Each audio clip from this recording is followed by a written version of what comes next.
Bonjour à tous, on va voir dans cette vidéo comment factoriser l'expression x au carré moins 36, c'est parti. Il s'agit ici d'un exercice classique dans les exercices de factorisation puisqu'on est très souvent amené à devoir factoriser ce type d'expression.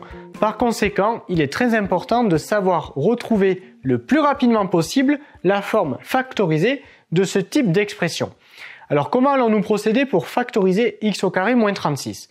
Déjà, on peut penser à la méthode du facteur commun. Est-ce qu'il existe un facteur commun entre ce terme et celui-ci? À première vue, on se rend bien compte qu'il n'y a pas de facteur commun entre ce terme et celui-ci. On précise bien facteur commun différent de 1. Donc ici, la piste qui consisterait à factoriser selon la méthode du facteur commun va nous mener à une impasse. Maintenant, pour factoriser des expressions, nous avons d'autres outils à notre disposition. En l'occurrence, les identités remarquables. En effet, s'il est possible d'écrire cette expression sous la forme développée des identités remarquables ici, alors il sera possible par la suite de l'écrire sous la forme factorisée. Question alors, est-il possible d'écrire cette expression sous l'une des formes développées des identités remarquables?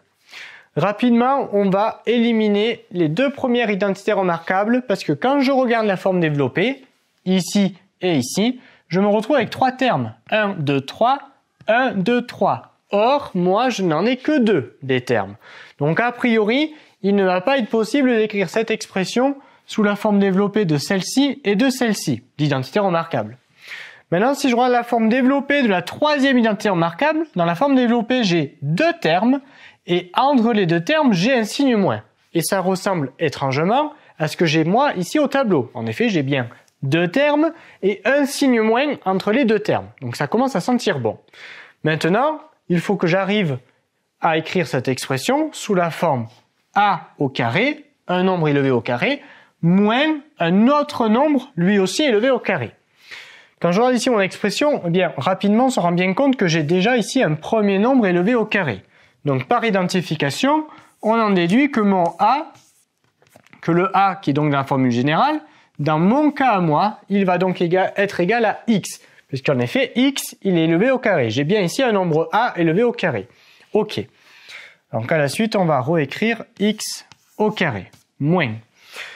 Problème, c'est qu'ici, je lis 36. Je ne lis pas un nombre élevé au carré. Donc, question, ici, est-ce qu'il existe un nombre qui, élevé au carré, va me redonner 36? Bien évidemment, il en existe un. En l'occurrence, la réponse là, c'est 6. Puisqu'en effet, 6 au carré, ça me redonne bien 36. Et cette fois, c'est bon, parce que j'ai bien réussi à écrire mon expression ici, sous la forme a au carré, un nombre élevé au carré, moins un autre nombre, lui aussi élevé au carré. Et en l'occurrence, moi, mon b, dans mon cas à moi, il va donc être égal à 6. Et maintenant que j'ai réussi à écrire mon expression sous la forme développée de cette identité remarquable, alors je vais pouvoir l'écrire sous la forme factorisée. Eh bien, c'est parti, on prépare le squelette de la forme factorisée. En l'occurrence, a moins b, facteur de a plus b. Mon a à moi, il est égal à x, que je complète ici et ici, et mon b, il est égal à 6, que je complète ici et ici. Ainsi, la forme factorisée de x au carré moins 36 nous donne x moins 6 facteur de x plus 6. Cet exercice est désormais terminé, abonne-toi à la chaîne si ce n'est pas déjà fait, et on te dit à très vite dans une autre vidéo de Petit Savant.